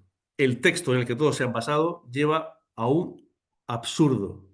Aunque el texto lo diga, el texto no puede ser acreditado desde el punto de vista técnico. No es posible construir. Es un ideal, es un abstracto, es algo académico. Es decir, no puede ser una torre de 90 metros aunque haya un texto que lo diga. Porque el texto tiene su contexto y el texto es un texto de matemáticas, poco más. Bien, voy fatal de tiempo. Puedo continuar 5 minutos más. Vale, perfecto, no quiero correr. Las prisas no son buenas. Bien, para añadir más información. En el 2004 apareció en una colección privada en Oslo, en Noruega, lo que les voy a mostrar a continuación. Una estela, la llamada estela de Oslo, por su ubicación. Por primera vez apareció, y lamentablemente en una colección privada, la única representación contemporánea del figurat de Babilonia, que ahora les voy a explicar. Con una inscripción cuneiforme, aquí lo dice bien claro. En cuneiforme pone Etemenanki, y por si había dudas, figurat de Babilonia. Y estamos ante un relieve que tiene 4 puntos, bueno, uno textual y 3 puntos de información iconográfica. Un rey, aquí lo tienen representado, el rey Nabucodonosor II. El esquema del figurat, el esquema de la torre. Y por primera vez en la historia, algo extraordinario, la planta del templo de la cima. Esto apareció en 2004, insisto. De repente en una colección privada en Oslo. Bien, pues a partir de aquí empezamos a intervenir en una nueva hipótesis, que es la siguiente. Aquí tienen el esquema que se puede extraer del relieve, ¿vale? Porque está un poco dañado, lamentablemente, está un poco roto. Este es el esquema que podemos deducir de ese relieve. Bien, ese esquema, esa imposibilidad de llegar a una misma base, una misma altura, y el sistema métrico babilónico, hacemos la siguiente hipótesis. Insisto, vamos a ver la hipótesis. Hemos visto que este primer piso es el triple que los que están encima. Por tanto, vamos a darle un sistema métrico babilónico, 3 Ningdanum, un Ningdanum, un Ningdanum, un Ningdanum son iguales, y luego el templo 2. Fíjense, 10 Ningdanum, 60 metros. Está perfecto. Es especulativo, pero encaja perfectamente con lo que dije antes, como máximo 60 metros de altura y además encaja perfectamente en el sistema métrico babilónico, sistema con base 60. Bien, la anchura sería la que ya nos da el monumento y vamos decreciendo 90 metros, traducido a metros, y vamos decreciendo conforme ascendemos. Esto es hipotético, ¿de acuerdo? No lo tomé en sentido estricto, pero es un ejercicio que tiene una lógica constructiva, una lógica métrica evidente. Bien, gracias al relieve pudimos reconstruir por primera vez cómo era la planta del templo. Perfectamente. Un templo característico babilónico, un templo con dos puertas, con un eje central, con una zona donde estaba el trono de Marduk. No lo he dicho hasta ahora, Marduk es el dios nacional de los babilonios, es al que está dedicado el zigurat. Una cama donde dormía, donde bajaba por las noches, según la mentalidad mesopotámica, y luego una escalera para el piso superior. Bien, esto nos da este monumento. Esta es una reconstrucción de un templo. Por primera vez, insisto, se puede reconstruir con bastantes garantías de cómo pudo ser, de este color azul, amarillo, inspirándonos en la puerta de Istar. ¿De acuerdo? Esta sería la casa alta, la casa elevada de Marduk. ¿De acuerdo? Es especulativo, insisto, pero entra todo dentro de una funcionalidad y de una iconografía pues, característica del momento. ¿Y cómo se subía? ¿Cómo se llegaba hasta la cima? Pues yo creo que el relieve lo deja bien claro. Hay una rampa lateral, aquí se ve una rampa perfectamente dibujada, rampa o escalera. Evidentemente sabemos por la arqueología que había una al otro lado y una escalera central. En el dibujo no se conserva, lamentablemente, para nuestra desgracia. Pero bueno, la arqueología nos lo da. Por tanto, lo podemos reconstruir con toda garantía. ¿Y a partir del primer piso qué? No hay ninguna indicación, nada. Solo esto que nos dice Heródoto. Dice que se sube en espiral alrededor de todas las torres. Nos está hablando del figurat. En espiral, alrededor de todas las torres. Y eso fue lo que hicimos. Si no hay ninguna indicación, es que las propias rampas, las propias terrazas, perdón, si se fijan, tampoco son horizontales al 100%, pudieron servir para ir en zigzag subiendo de un lado a otro hasta la cima. También especulativo, todo es especulativo, como pueden ver. Bien, conclusión. Aquí las tienen en dos reconstrucciones en 3D. A la izquierda, una reconstrucción donde la escalera en zigzag va por la fachada central y la de la derecha, una reconstrucción donde la escalera sube en sentido espiral. ¿De acuerdo? Son dos hipótesis. ¿Cuál es la correcta? Yo lo desconozco. Es una torre de 60 metros de altura, 90 metros de base, un templo basado en los datos arqueológicos, perdón, iconográficos. Y luego, pues quiero destacar que las últimas visitas que se están haciendo a la torre, a lo que queda de la torre, se están enseñando a los visitantes. Es decir, que algo está provocando esta nueva investigación. Es decir, aquellos turistas que visitan Babilonia, pues hay guías que explican esta reconstrucción que les estoy mostrando. Bien, para terminar ya, la nueva tesis. Babilonia, una torre de 90 metros de base, un primer piso de 18. Esos son los datos que podemos, digamos, interpretar. Vamos a comparar con los otros dos figuras. Fíjense que son muy próximos los datos, muy próximos o iguales. Primer piso, fíjense, yo propuse 18, Ceres Nindanu es igual que Dulcur y Galzu y prácticamente un poquito más que Botsipa. La altura conservada es esta. Yo creo que la altura que se conserva es el figurat, le falta el templo, le sumamos un templo, 12 metros, un poquito más, estamos en los 60. Y fíjense, este sí que es real, este dato es real, menos de 4. La tensión en la base, por tanto en el suelo. Y el nuestro también menos de 4. Todo encaja, todo encaja. Pero esto, vuelvo a repetir, es una hipótesis, pero sí puedo decir lo siguiente, la vamos a ver ahora aquí ya para terminar. Esta reconstrucción que hicimos pues, para una publicación de National Geographic hace ya unos años, eh, es sin duda la más próxima a la realidad. ¿Por qué digo esto? Porque desde el punto de vista técnico se puede construir. Las otras hipótesis, hasta ahora todas de 90 metros de altura y 90 metros de base, no se pueden construir, por tanto, si son irrealizables, son falsas. Esta se puede construir, por eso es más real, pero no por mucho más. En cualquier caso, todos los datos que forman parte de esta reconstrucción son datos basados en evidencias. Bien, de 90 metros es una anomalía, es un imposible arquitectónico. Esta es la primera hipótesis que hemos hecho de un equipo español. Ahí tienen los miembros del equipo, donde había arquitectos, había ingenieros, es decir, que no es una especulación hecha estrictamente por un arqueólogo. Es viable, hablamos de 400.000 toneladas de tierra, un monumento realmente colosal, 25 millones de adobes, que no es ninguna broma, o sea, esto no es un monumento menor, y que en su aspecto final se debió concluir hacia el año 590 a.C. Con toda probabilidad, esa estela de Oslo que les mostré al principio, ese relieve donde se le representa, es posiblemente un monumento que viene del corazón del Tigurat.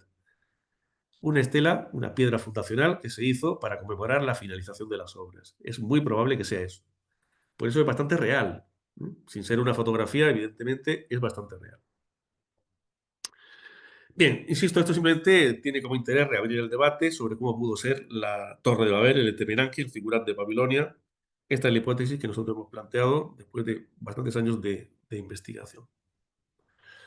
Bien, termino ya pues, mostrando Babilonia, mostrando esa ciudad colosal, esa ciudad extraordinaria, temida y admirada, como decía al principio, en cuyo centro neurálgico, en cuyo centro perfecto, si trazamos esas diagonales de esquina a esquina, estaba justo el inicio de la escalera del figurat. Es decir, la torre genera el desarrollo urbano, el entramado, el diseño de la ciudad, sin ninguna duda. Una ciudad, insisto, que no deje indiferente, una ciudad apasionante, pero que hay que tener cuidado porque, como dije al principio, es una ciudad robada por el mito y donde ver la historia, donde ver la verdad, que es el objetivo de estas investigaciones, no es una tarea sencilla, pero es el deber de los arqueólogos, de los historiadores.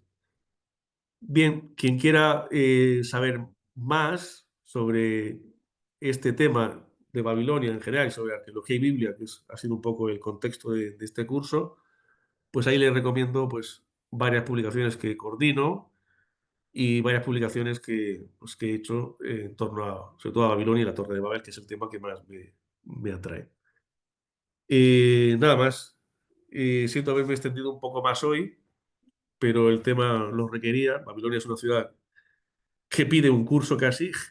Babilonia tiene muchos aspectos, Babilonia y su historia que bueno, podemos desarrollar en un futuro, pero bueno, como primera aproximación me parece interesante ver los problemas que afectan a esta ciudad, su relación con la Biblia y su relación con el mito. Pues nada más, gracias. Si hay preguntas, Muchísimas, muchísimas gracias. Muy interesante clase.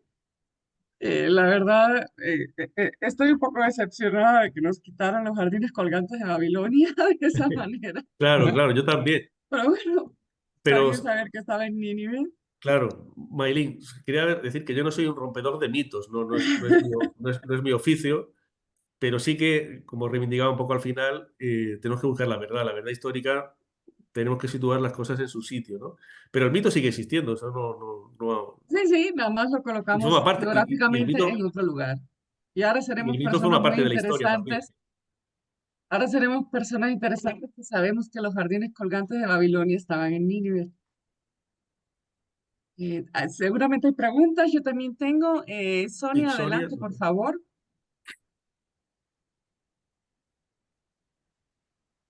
Ay, gracias. Yo tengo muchas preguntas. Con calma, Sonia, con calma, ¿no? O sea, primero, siempre me he preguntado, ¿cómo esos Nabucodonosor, los asirios, pueden conquistar tanta cantidad de tierra? O sea, ¿cómo llegaron acá hasta la Palestina y bueno, a Turquía? ¿Cómo? O sea, que eran excelentes guerreros. No entiendo cómo esa, igual que Carlomagno, bueno. Después, ¿cómo entras y de qué están hechos, por ejemplo, cuando entraron a Jerusalén a destruir el templo, de qué estaban hechos que todo derruido, todo destruido, que no quedó piedra sobre piedra? Digo, pues me imagino que de adobe, ¿verdad? Esa es otra pregunta. Este, también, ya se me olvidaron las otras. Pero bueno, con esas dos. No me vale, acuerdo la otra. para empezar no está mal. ¿Cómo tenían esa capacidad de conquista? Evidentemente, no tenemos que tomarnos estos mapas que presentamos a nivel gráfico, ¿no? Para ilustrar un poco la geografía, como una conquista permanente y real. Normalmente ellos hacían campañas militares con la búsqueda de botín, con la búsqueda de la imposición de reyes vasallos que pagaran impuestos. Es decir, no es una conquista siempre absoluta del territorio, sino hay un corazón del imperio, que es el que sí, que domina Babilonia directamente, y luego hay una periferia a través de reyes vasallos que pagan un impuesto, que pagan un tributo. Eso es un poco la forma habitual. Y evidentemente, Babilonia no es solo la capital, Babilonia es también toda la geografía. Es decir, el ejército a veces partía un ejército menor de la capital y luego se iba incorporando unidades a lo largo de todo el imperio. Y las campañas se organizaban perfectamente en primavera, en buena época. Es decir, todo estaba perfectamente pensado, reflexionado. También hubo derrotas, evidentemente. Derrotas que los reyes no suelen contar, que siempre cuentan sus éxitos militares. Hasta que llegan a Jerusalén. Jerusalén no es una cuestión religiosa, es una cuestión que el rey de Jerusalén, el rey Joaquín, no está pagando los tributos. Y lo que hace es poner un rey, Sí. se decía es un rey sustituto. Y Jerusalén es una ciudad construida en piedra, porque en esa región sí que hay piedra abundante, no es el caso de Babilonia, donde no hay piedra, por eso se construye con tierra, con adobe. Si ellos arrasan el templo, eh, el famoso templo, digamos, construido según la Biblia en tiempos de Salomón, un templo que lamentablemente no conocemos desde el punto de vista de la arqueología, solo por la descripción literaria del Antiguo Testamento. Ah, y otra, por ejemplo, tenían, no sé, arquitectos o, a ver, quiero diseñar este sigurat, lo quiero así, así, así, decía el rey, o quiero que me hagas este palacio, ¿cómo lo ideaban? Claro, eso es lo interesante. Es decir, yo suelo decir una cosa que a veces quedamos admirados por las pirámides egipcias, por otros monumentos que se han conservado y que nos han llegado en un estado de conservación bastante óptimo para su antigüedad. En el caso de Mesopotamia, el mérito es mayor, porque construir una civilización tan importante, con monumentos tan importantes, con un material mucho más frágil, mucho más débil, mucho más efímero, como es el adobe, que es tierra simplemente, es tierra secada al sol, es mucho más complejo. Lamentablemente no tenemos mucha información sobre los arquitectos mesopotámicos, pero los hubo. Lo vemos en algunos textos, lo vemos en el Código Hammurabi, que tenía que hacer planos. Hemos encontrado planos de casas, planos de construcción, es decir, con las medidas. Es decir, había todo un proceso. Y evidentemente había un conocimiento, una experiencia acumulada milenaria. Son los inventores de las primeras ciudades de la historia. Mm. Entonces todo eso se va acumulando, es un saber, es una práctica que se transmite y que se aplica. Es decir, y tenemos información de la gestión, por ejemplo, de lo que cobraban los, digamos, albañiles, los fabricantes de los adobes. Si sabemos el ritmo diario, lo que se les exigía, hay toda una gestión extraordinaria. Estas obras no se improvisan. O sea, Son no unas eran cosas. esclavos. A ver, había esclavos, evidentemente. Ah, Estamos ante una sociedad donde la esclavitud existe. La esclavitud normalmente son prisioneros de guerra ujú. y la esclavitud es un estatus que se hereda. Y si tu padre es un esclavo, sigues siendo un esclavo. Claro que es una sociedad de esclavos, donde hubo una parte importante, evidentemente. Pero los profesionales, digamos, eran personas de unos conocimientos técnicos extraordinarios. Por eso ellos sabían el suelo, lo que podía soportar, hasta dónde se podía llegar, y construyeron toda una civilización y toda una serie de ciudades, todos los imperios, hechos con materiales muy humildes, pero con unos conocimientos técnicos para solventar esas fragilidades. Que eso es lo que a mí me sorprende aún más. Porque hacer un gran monumento en piedra es técnicamente difícil, pero el material te ayuda. Hacer una torre como la de Babel solo con tierra, eso es algo realmente extraordinario. Es una pregunta que siempre le quise hacer a un arqueólogo. Si tuviéramos la máquina del tiempo, ¿a qué cultura le gustaría ir? En mi caso no tengo solución. Babilonia. Ah, Me gusta. Babilonia, sin muchas. duda, y hacerle una entrevista a Ah, no, Nabucodonosor II y ver la cantidad de problemas y de dificultades y de cosas absurdas que a veces decimos los arqueólogos, pero bueno, hay que entender que trabajamos con una información muy escasa, una información muy parcial, nos falta muchísimo, tenemos muy poquito y sí, tenemos que sí, pues. especular, pero siempre dentro de unos límites. No es cuestión de inventar. Hay que especular, pero en base a unos datos mínimos, porque Ujú. inventar ningún sentido, ningún valor. Pero sí me gustaría, evidentemente.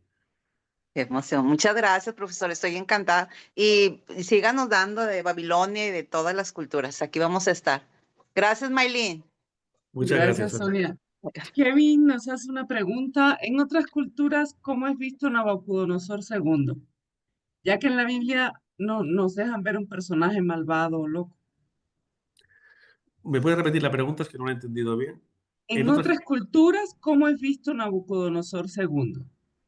Ya que en Es la que no, Biblia nos los dejan como un personaje claro. malvado o loco. No, la pregunta es pertinente, pero no tenemos otras culturas. Es decir, Nabucodonosor lo tenemos o en el Antiguo Testamento, que eso nos habla bastante de él, o en los textos babilónicos, en los textos de sus contemporáneos.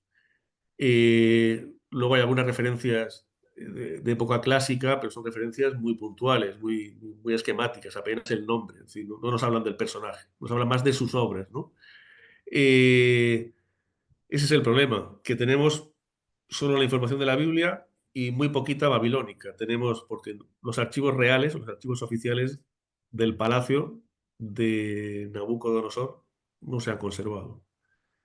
Puede ser que estén en otra ubicación, pero no tenemos más información desde otras culturas.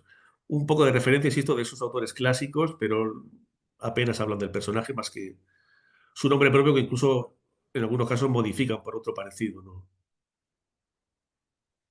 Nos pregunta también Kevin si fue realmente babilonio o las puertas de Ishtar, si son realmente babilonias o de otras culturas como el templo de Nabucodonosor, es decir, si son persas o asirias. No, la puerta de Istar es babilónica, sin duda. No hay ninguna duda para dudarlo, porque toda la iconografía que lleva es una iconografía típicamente babilónica. Eso no hay ninguna duda. Sí que es interesante que cerca de Persépolis ha aparecido una puerta que muy poca gente conoce, que es una copia, una réplica de la puerta de Istar y que está todavía en proceso de excavación. En Persépolis, en la capital del Imperio Aqueménida, en el sur de Irán, se han encontrado los restos de una puerta que imita, que copia. Es decir, que en el momento de la conquista de la ciudad, los artesanos babilónicos se los llevaron a Persépolis para hacer una réplica, porque era evidentemente un símbolo de la ciudad, la toma de la ciudad, la toma de su puerta más importante. Pues hay una réplica que está todavía en proceso de excavación y que no mucha gente conoce, por arqueólogos italianos, si no recuerdo mal, en la ciudad de Persépolis, en las afueras de Persépolis. Sí, tenemos una pregunta de Ilian, por favor.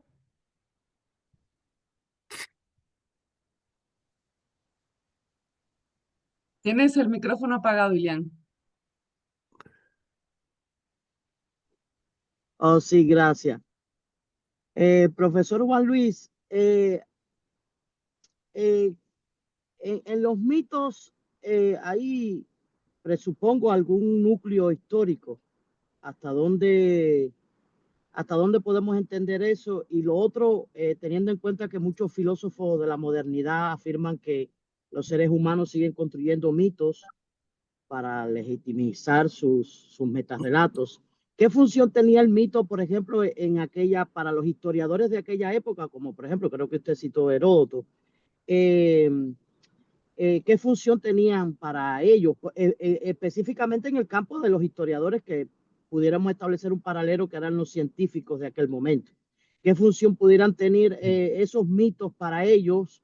O sea, la clase intelectual, y hasta dónde el mito se mezcla con, por ejemplo, porque usted ponía el ejemplo de que este historiador no había verificado las medidas, no había estado allí.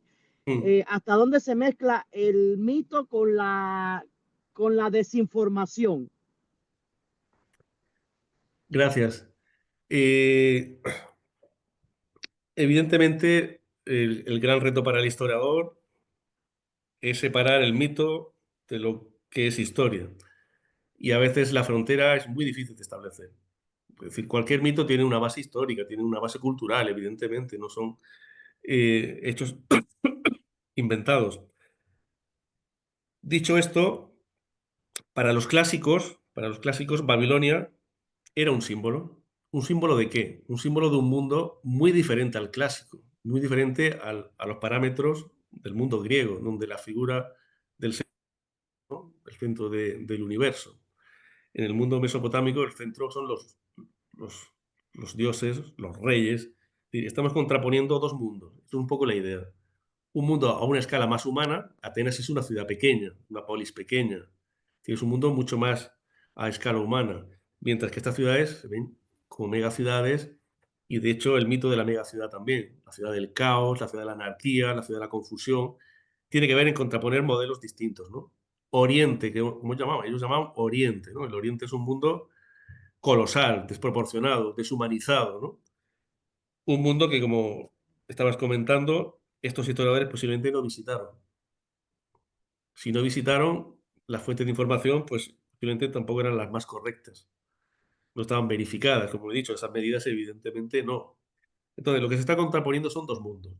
Y los historiadores griegos y romanos son, los primeros son helenocéntricos y los otros son latinocéntricos, es decir, su mundo y sus parámetros son muy distintos, ¿no? Entonces, ¿por qué habla Heródoto de los babilonios? Lo hace como antecedente de los persas, porque los persas entran en conflicto con los griegos. Las guerras médicas, esas guerras entre persas y griegos marcaron la historia de Grecia en el siglo V. Si él quiere ver los antecedentes y especular sobre un mundo oriental que sin duda les era exótico y les era muy diferente. Contraponer dos modelos, el modelo clásico, un modelo de bien, un modelo, digamos, adaptado a la esencia humana, al conocimiento, a la filosofía, y un mundo que ellos ven muy distinto, muy anárquico, muy desproporcionado en todos sus sentidos, pero porque les era un mundo totalmente desconocido. Y también negativo por eso, porque los orígenes del mundo persa es Babilonia, entonces es el mundo que representa todo el aspecto, digamos, de caos, de guerra, de violencia. Es un poco lo que ellos insisten mucho, ¿no? Y siempre desproporcionado, enorme. Insiste mucho en eso, que tiene que ser cuanto más grande mejor, porque es la mega ciudad y el aspecto negativo que conlleva esa especie de mitificación del otro, ¿no? De Asia. Muchas Gracias, gracias. gracias. Yo tengo una pregunta. Al principio de la clase, cuando nos dan las etapas babilónicas en el Paleobabilonio, establecen la fecha de 1894. Ya nos comentó, pero ¿qué, qué hecho histórico ocurre o qué pasa? ¿Por qué esta fecha de 1894? No, porque es la fecha que se atribuye, claro, la cuestión de la cronología es una cuestión muy compleja en Mesopotamia. De hecho, si es compleja en el mundo bíblico, en el mundo mesopotámico no es mucho más sencillo. Por ejemplo, Hammurabi de Babilonia, que es un emblema dentro de la historia de Babilonia. Pues para Hammurabi de Babilonia hay hasta 5 propuestas diferentes de datación de su reinado. Y algunas de ellas se diferencian no por un año o dos, sino por 150, 160 años.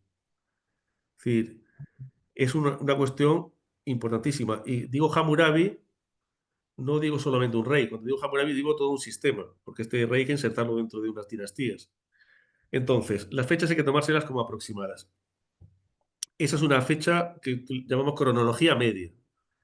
¿Vale? Cronología media nos sitúa en los orígenes de la primera dinastía, según los historiadores contemporáneos, asiriólogos, en 1894. Primer rey de esa dinastía, según ellos, según los textos que se conservan, sería Sumuabum. Sería el fundador de la primera dinastía. Ese es el hito que marca esa fecha. Pero yo insisto que la historia de Babilonia es más antigua. No es el primer rey de la primera dinastía. Lo que pasa es que nos movemos en el anonimato para los siglos anteriores. No tenemos ningún rey. Tenemos la presencia de la ciudad en otros textos, pero no sus reyes, desconocemos, lamentablemente porque no se han encontrado, lógicamente. No sé si... Ok, sí, pero creo que mencionó que tenemos más o menos evidencia de Hammurabi por el 2200, 2100, No, no, Hammurabi no. ¿no? No, no, no. No, Hammurabi es un rey cuyo reinado situamos por la cronología media actualmente entre 1792 y 1750. ¿De acuerdo? Hammurabi de Babilonia. Según la cronología media, insisto. Existe una cronología alta, una cronología baja, y luego existen otras más recientes, que modifican esa cronología sustancialmente, insisto. y él sería el sexto rey, Ok. cuyo fundador sería el tal Sumo-Apum. Yo lo que pongo en duda es que no es el primer rey de la primera dinastía, hubo otros reyes anteriores, de momento anónimos, porque no tenemos ningún texto que hable de Porque ellos. no. Pero tenemos textos que hablan de la ciudad. Si existe la ciudad, existe una monarquía, no hay otro sistema de gobierno en Mesopotamia en estas fechas. Muchas gracias. Nos pregunta Manuel Viñas, si la bibliografía que nos puso en la clase está disponible en Amazon. La mayoría sí, yo creo que la mayoría está disponible. Eh,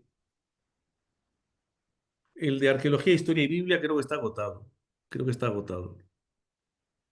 Pero puedo ver si tengo El, una copia en PDF para poderla enviar. Ese creo que está agotado. El resto vale, yo creo que está. veste. Bueno, no, y yo es que esta mañana, perdón, esta mañana he visto en Amazon el último que ha publicado, Sí, el sí, de Mesopotamia. ese acaba de salir hace unos días. Lo he visto esta mañana, sí. Ese es muy reciente. El de arqueología española en Tierra Santa, ese lo pueden descargar gratuitamente en la página del Ministerio de Asuntos Exteriores. Si van a la página del Ministerio de Asuntos Exteriores de España y buscan publicaciones del Ministerio de Asuntos Exteriores español, buscan, ahí lo pueden descargar, este libro.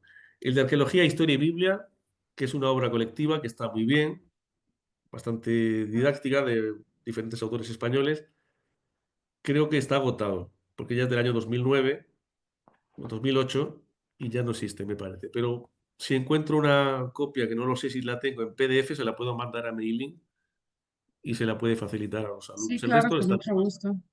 El resto está en Amazon y este que he dicho de exteriores está en la página web, se descarga gratuitamente. Kevin pregunta una última cosa. Respecto a lo que usted estaba diciendo, de los que eran eh, helenísticos o latinos, dice que si también pudo influir su ideología, dejándolos más bajos, como bárbaros, etcétera, ya que los griegos se consideraban a sí mismos más cultos que los babilonios. Claro, evidentemente, o sea, ellos se acercan a los otros, a las otras culturas, a los otros pueblos, desde un prisma de superioridad, evidentemente, y desde un prisma helenocéntrico. Es decir, ellos están en un punto y ellos ven, por decirlo de alguna manera, el grado de desviación de lo que es genuinamente griego, de lo que es genuinamente romano, con respecto a lo que ellos consideran canónico. Es así. O sea, están escribiendo sobre otras culturas, sobre otras civilizaciones que les son totalmente ajenas, tanto en el tiempo como en su cultura, ¿de acuerdo?